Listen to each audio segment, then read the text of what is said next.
Il faut avouer que j'ai traversé des épreuves très difficiles qui ont poussé mon beau-frère à m'aider à aller aux États-Unis. Donc, je partais aux États-Unis pour exercer la coiffure là-bas. Donc, j'étais tellement contente que j'en ai fait part à ma mère. Et quand je lui en ai fait part, elle s'est mise en colère, s'est fâchée contre moi. Son regard a changé, elle m'a dit, tu ne peux pas aller aux États-Unis. Tu ne peux pas aller à l'aventure. J'ai dit, mais maman, je ne vais pas à l'aventure, je vais travailler. Hein, je vais rester dans une famille d'accueil. Elle m'a dit, non, je ne suis pas d'accord pour que tu voyages. Elle était tellement fâchée que je ne comprenais pas pourquoi elle était devenue ainsi. Ouf, je suis rentré chez moi après un peu triste. Donc, le monsieur qui me faisait les papiers, qui me faisait les papiers pour voyager, il avait un serviteur de Dieu. Il avait un serviteur de Dieu à qui il confiait ceux qui vont voyager. Donc, ce serviteur de Dieu, généralement, il prie pour les gens avant qu'on aille à l'ambassade. Donc, le monsieur, arrivé, quand il est à mon tour, il a prié pour moi. Il m'a demandé, toi, tu as dit à ta maman que tu voyages. J'ai dit oui. Il m'a dit, pourquoi tu lui as dit ça? J'ai dit, mais c'est ma mère. Et je ne savais pas, je lui ai dit que je voyage. Ça fait quoi? Il m'a dit, non, tu ne vas plus voyager. J'ai dit, comment ça? Il m'a dit, non, tu ne pourras plus voyager parce que ta mère, dans le règne de l'esprit, elle n'a pas digéré ton voyage. Dans tous les cas, elle n'a pas digéré. Elle a maudit le voyage. Elle se plaint, elle pleure, même elle dit que tu ne peux pas voyager. Je dis, c'est quoi cette histoire? Il dit, mais c'est la réalité. Tu ne vas plus voyager, tu vas voir. J'ai dit, qu'est-ce qu'on peut faire pour remédier à ça? Il m'a dit, si tu veux, tu peux aller la revoir pour lui dire que tu ne voyages pas, mais c'est fini quoi. Tu lui as dit la première fois que tu voyages, elle a cru à ta parole et elle n'a pas aimé, elle a maudit le voyage. Donc vraiment, ça va être compliqué pour toi, tu ne pourras plus voyager. Effectivement, je suis parti à l'ambassade au jour du rendez-vous, tout ça là, et ça n'a pas marché pour moi. Ils ont rejeté mon dossier. Donc, vraiment, la vie a continué. J'étais vraiment triste, j'ai pleuré, et la vie a continué. J'avais une voiture 4x4 qui consommait beaucoup d'essence. La voiture consommait beaucoup d'essence et elle m'a proposé de vendre la voiture. C'est elle qui m'a proposé ça. C'est ma propre mère qui m'a dit de vendre la voiture comme elle consommait d'essence et qu'elle me donne sa voiture. Donc j'ai accepté parce que c'est ma mère, j'ai accepté. Je n'ai rien trouvé d'anormal à ça. Bon, je me suis dit qu'elle voulait vraiment m'aider parce que je traversais en ce moment des moments difficiles et payer aussi de l'essence là, ça me pompait aussi. Donc j'ai accepté et j'ai pris sa voiture et j'ai mis la mienne à la vente. Et sa voiture a commencé par me déranger. Tous les jours, c'était des problèmes avec les voitures. Tous les jours, je vous dis, tous les jours, c'était des problèmes. Il fallait tout le temps sortir de l'argent. C'est-à-dire que c'est devenu, je ne sais pas comment je vais expliquer. C'est comme la voiture est devenue un hôtel qui consommait mon argent. Ça consomme mon argent, ça prend mon argent. Chaque fois, je dépensais, mais les gens n'arrivaient pas à faire quelque chose de bon sur la voiture et 2 jours plus tard, c'est d'autres problèmes qui sortent. Il y a ça qui sort aujourd'hui, après demain c'est ça. J'étais vraiment épuisé. J'étais vraiment épuisé. Des fois même en roulant, la portière s'ouvre même. Et un jour, je suis revenu à la maison, j'étais fatigué. J'ai appelé ma grande fille de venir rester avec moi. Elle était à côté de moi dans la voiture. Je lui parlais, je dis, c'est ma fille, tu vois Naya.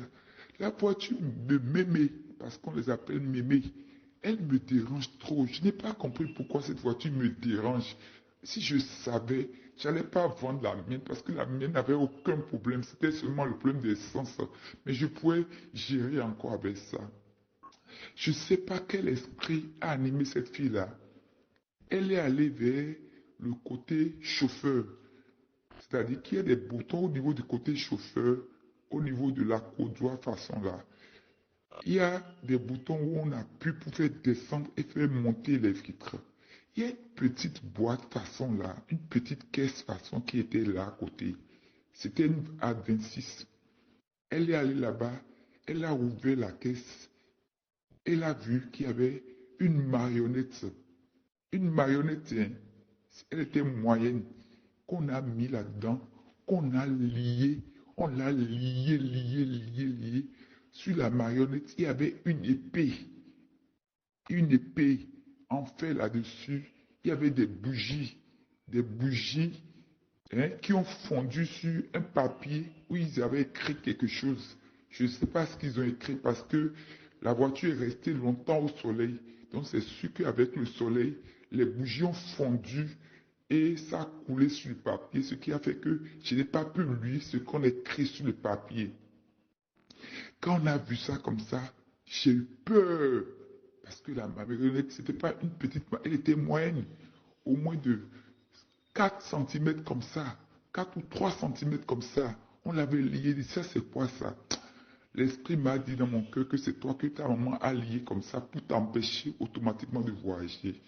Donc j'ai fait la capture, j'ai fait la capture de la marionnette de la voiture, j'ai balancé à ma soeur, celle qui est sur le profil, elle est déjà morte, ma défunte soeur.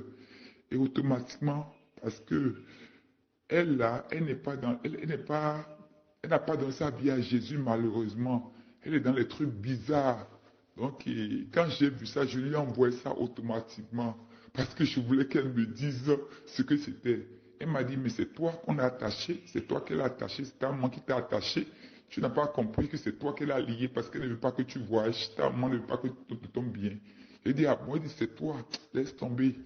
Elle dit, si tu veux, ma soeur me disait, si tu veux, je vais me renseigner auprès de mes gens et je vais te rappeler pour te dire si c'est toi qu'elle a attaché ou pas. Effectivement, elle m'a rappelé. Qu'elle m'a rappelé, elle m'a dit que c'est toi qu'elle a attaché. J'ai pris la capture de ce que j'ai vu, j'ai envoyé ça à ma meilleure amie aussi. Elle m'a dit, ça c'est quelle histoire? Et je suis parti voir le pasteur, parce qu'en ce temps j'étais dans une église, dans une petite église de réveil. Je suis allé voir le pasteur. Quand il a vu ça, lui aussi il a eu peur. Parce que c'était une marionnette ligotée, attachée. Il y avait une épée, avec des bougies, tout ça là qui avait coulé. J'ai dit, ah, il a dit, c'est quoi ça? Il m'a pris ça, il a détaché, il a mis, je crois, de l'huile d'onction, il a brûlé. Il m'a dit de partir à la maison, que c'est fini, ne plus penser à ça, qu'il a déjà détruit. Et effectivement, je suis rentré à la maison. Je suis rentré à la maison, puis parce que je suis rentré, j'étais vraiment inquiète, hein, parce que c'est un truc qui m'a traumatisé en ce temps. J'étais vraiment inquiète parce que j'ai trouvé insuffisant ce que le pasteur a fait parce qu'il n'a pas demandé, il m'a pas demandé comment je devais prier pour, pour sortir de cette situation. Si on m'avait vraiment lié, on est parti faire des trucs, on est parti chez les féticheurs, chez les marabouts, chez les christianistes célestes, m'attacher. Il ne m'a pas aidé vraiment dans la prière. Il a juste mis de l'huile d'onction, il a brûlé, il m'a dit, il a brûlé la marionnette, il m'a dit de partir. Et ma vie, vraiment, j'ai commencé par tourner en rond. Après cet événement-là, j'ai commencé par tourner en rond.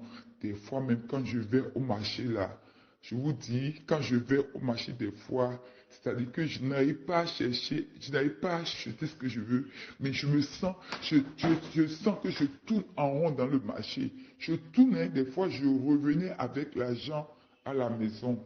Une fois, j'étais avec elle, avec ma mère, je parlais, je dis, maman, tu sais, j'ai un souci, hein. Quand je vais au marché, je n'ai pas compris pourquoi je tourne en rond. Elle m'a dit, ah bon, il dit, je tourne comme ça, je tourne en rond dans le marché et des fois même, je reviens avec l'argent à la maison.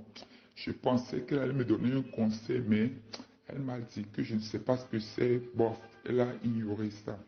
Donc, et avec le temps, la voiture, là, j'ai vendu la voiture. Parce que la voiture me crée des histoires. J'ai vendu. Quelle après que j'ai vendu, elle s'était mise en colère contre moi. C'était comme si elle voulait me tuer. Elle s'était mise vraiment en colère. Elle m'a dit, comment tu as pu vendre ma voiture? Comment ça me dit? J'ai dit, maman, Cette voiture me dérangeait